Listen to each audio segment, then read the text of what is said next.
অর্থাৎ খুন, সন্ত্রাস, দর্শন এবং অগ্নিসংযোগ থেকে আমাদের ত্রিপুরাবাসীকে উনি মুক্তি দিয়ে ভারতীয় জনতা পার্টির যে সরকার, নেতৃত্বাধীন সরকার, তিনি উনার কারণে এখানে প্রতিষ্ঠিত করেছেন। আমি ত্রিপুরাবাসীর পক্ষ থেকে মাননীয় প্রধানমন্ত্রী শ্রী নরেন্দ্র মোদীজিকে মাতা ত্রিপুরা সুন্দরী পুণ্যভূমিতে স্বাগত জানাচ্ছি। পাশাপাশি উনাকে কোটি কোটি প্রণাম আমি জানাচ্ছি। আমাদের মাঝে উপস্থিত আছেন ভারতীয় জনতা পার্টির প্রদেশ সভাপতি শ্রী রাজীব ভট্টাচার্য মহোদয়, কেন্দ্রীয় প্রতিমন্ত্রী শ্রী প্রতিমা ভৌমিক মহোদয়, প্রাক্তন মুখ্যমন্ত্রী, রাজ্যসভার সদস্য এবং ভারতীয় জনতা পার্টির মনোনীত লোকসভা পশ্চিম ত্রিপুরা আসনের প্রার্থী শ্রী বিপ্লব কুমার দেব মহোদয়, ভারতীয় জনতা পার্টি মনোনীত লোকসভা পূর্ব ত্রিপুরার আসনের প্রার্থী আমাদের সবার পরিচিত মুখ রাজকন্যা মহারানী কৃতি দেবী দেববর্মা মহোদয়া, তীব্রমথা পার্টির ফাউন্ডার চেয়ারম্যান মহারাজা প্রদ্যুৎ কিশোর দেববর্মা মহোদয়, আইপিএফটি দলের সভাপতি শ্রী প্রেম কুমার রিয়াং মহোদয়, ভারতীয় জনতা পার্টি তীব্রমথা এবং আইপিএফটি দলের নেতৃত্ব, মন্ত্রী পরিষদের আমার সতীর্থগণ, আমার সামনে উপস্থিত বিধায়ক, বিধায়িকা, এমডিসি এবং অন্যান্য জনপ্রতিনিধিগণ, বিশাল সংখ্যায় উপস্থিত কার্যকর্তাগণ ও ত্রিপুরাবাসীগণ ও সাংবাদিক বন্ধুগণ, এই নির্বাচন আমাদের কাছে খুব গুরুত্বপূর্ণ নির্বাচন। এই নির্বাচন মাননীয় প্রধানমন্ত্রীকে তৃতীয়বারের জন্য প্রধানমন্ত্রিত্বের জন্য উনাকে আবার সেই দায়িত্ব নেওয়ার জন্য এই নির্বাচন মোদিজির গ্যারান্টির নির্বাচন। বন্ধুগণ, এই নির্বাচন রাষ্ট্র নির্মাণের নির্বাচন। এই নির্বাচন 2047 সালে বিকশিত ভারত নির্বাচনের মোদিজির যে স্বপ্ন সেটাকে বাস্তবায়িত করার নির্বাচন। এই নির্বাচন আমাদের দেশের নিরাপত্তা, সুরক্ষা, আর্থসামাজিক উন্নয়ন, ডিজিটাল ইন্ডিয়া, দুর্নীতিমুক্ত ভারত গড়ার নির্বাচন। এই নির্বাচন যুবক, মহিলা, গরিব এবং কৃষকের উন্নয়নের নির্বাচন। এই নির্বাচন ইন্ডিয়া জোটকে উচিত জবাব দেওয়ার নির্বাচন। বন্ধুগণ, আমরা সবাই জানি মোদিজি আমাদের জন্য কি কি করেছেন। উনি বারবার বলেছেন অ্যাক্ট ইস্ট পলিসিতে, উনি বারবার বলেছেন যে নর্থ ইস্ট যদি ডেভেলপমেন্ট না হয় তাহলে ভারত কোনোদিন ডেভেলপড হবে না। সেই অ্যাক্ট ইস্ট পলিসিতে আজকে আমরা দেখতে পাচ্ছি সমস্ত আমাদের যে অষ্টলক্ষ্মী উনি নাম দিয়েছেন, সে আমাদের 8টা যে স্টেট, সেখানে উন্নয়ন উন্নয়ন আর উন্নয়নে আমরা দেখতে পাচ্ছি।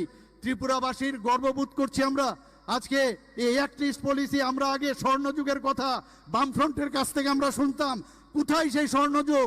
সেই স্বর্ণযুগের তো কিছুই আমরা দেখতে পাইনি। এবং মাননীয় প্রধানমন্ত্রী জি আমাদের এসে স্বর্ণ দেননি, উনি আমাদের হীরা দিয়েছেন, হীরা মডেল আমাদের দিয়েছেন, ন্যাশনাল হাইওয়ে দিয়েছেন 6টা, আরও 4টা ন্যাশনাল হাইওয়ে, সেটাকেও উনি আমাদের স্যাংশন করেছেন। ইন্টারনেট সারা ভারতবর্ষের মধ্যে আমাদের স্ট্রংগেস্ট ইন্টারনেট আমাদের উনি, রেলওয়ে 17টা থেকে 18টা, আমাদের ত্রিপুরা থেকে ভারতের বিভিন্ন প্রদেশে যে রেলওয়ে আমাদের যে এক্সপ্রেস ট্রেন সেখানে যাচ্ছে, আমাদের এখান থেকে আমাদের যে রাজধানী এক্সপ্রেস যাচ্ছে, কাঞ্চনজঙ্ঘা যাচ্ছে, বিস্টাডোম যাচ্ছে, আর আগামী কিছুদিনের মধ্যে এখানে বন্দে ভারত সেটাও শুরু হবে। মাননীয় প্রধানমন্ত্রীজিকে আমরা দেখেছি উনি এয়ারপোর্ট, ইন্টারন্যাশনাল এয়ারপোর্ট, সেটারও উনি আমাদের দিয়েছেন। And with due respect to the other states, আমি বলবো ত্রিপুরার যে আমাদের যে এয়ারপোর্ট, সেটা বলতে গেলে it is suppose two B the best one in north eastern reason, maybe move from other areas. আমি এখানে মোদিজিকে আমি বলতে চাই যে মোদিজি, আপনি যেভাবে আমাদের এই অ্যাক্ট ইস্ট পলিসির মাধ্যমে, আমরা জানি শান্তি যতক্ষণ না থাকবে ডেভেলপমেন্ট সেটা কোনোদিন সম্ভব হয় না। আপনার কারণে নর্থ ইস্টে 11টা আগে ছিল যে আপনি আমাদের অ্যাকর্ড করেছেন, এবার তীব্রমথার সাথে অ্যাকর্ড করে সেটা 13টা আপনি শান্তি প্রতিষ্ঠার লক্ষ্যে সে অ্যাকর্ড আমরা করেছি।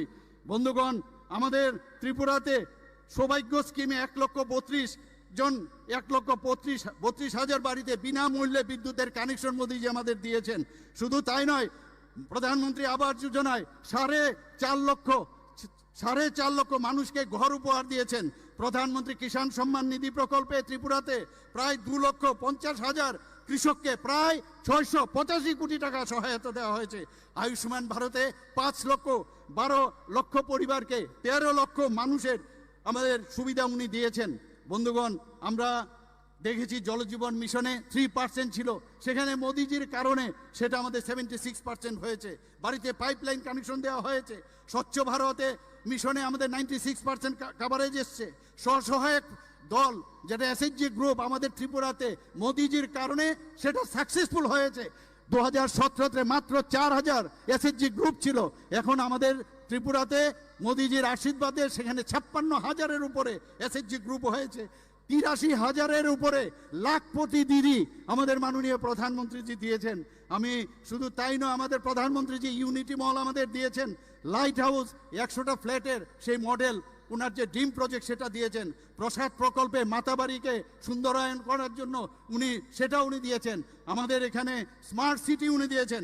বন্ধুগণ, তাই আমি আপনাদের কাছে একটাই নিবেদন রাখবো যে সমস্ত ত্রিপুরাবাসী এখানে যারা উপস্থিত আছেন, আমি আহ্বান রাখবো আগামী 19শে এপ্রিল আমাদের পশ্চিম ত্রিপুরা আসনে শ্রী বিপ্লব কুমার দেবকে এবং আমাদের 7 রামনগর উপনির্বাচনে শ্রী দীপক মজুমদারকে এবং 26শে এপ্রিল পূর্ব ত্রিপুরা আসনে মহারানী কৃতি দেবী দেববর্মাকে পদ্ম ফুলে ছাপ দিয়ে বিপুল ভোটে জয়যুক্ত করবেন এবং মোদিজিকে আমরা 2টি পদ্ম উপহার দেওয়ার জন্য এবং মোদিজির হাত শক্তিশালী করার জন্য।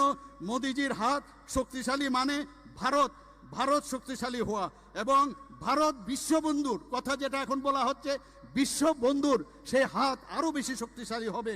বন্ধুগণ, আমি এই কথা বলে আমি 1-2টা স্লোগান দেব, আমার সাথে আপনারা বলবেন যে আপকি বার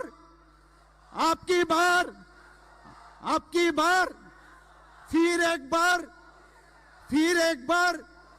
সবাইকে অসংখ্য ধন্যবাদ। নমস্কার, জয় হিন্দ।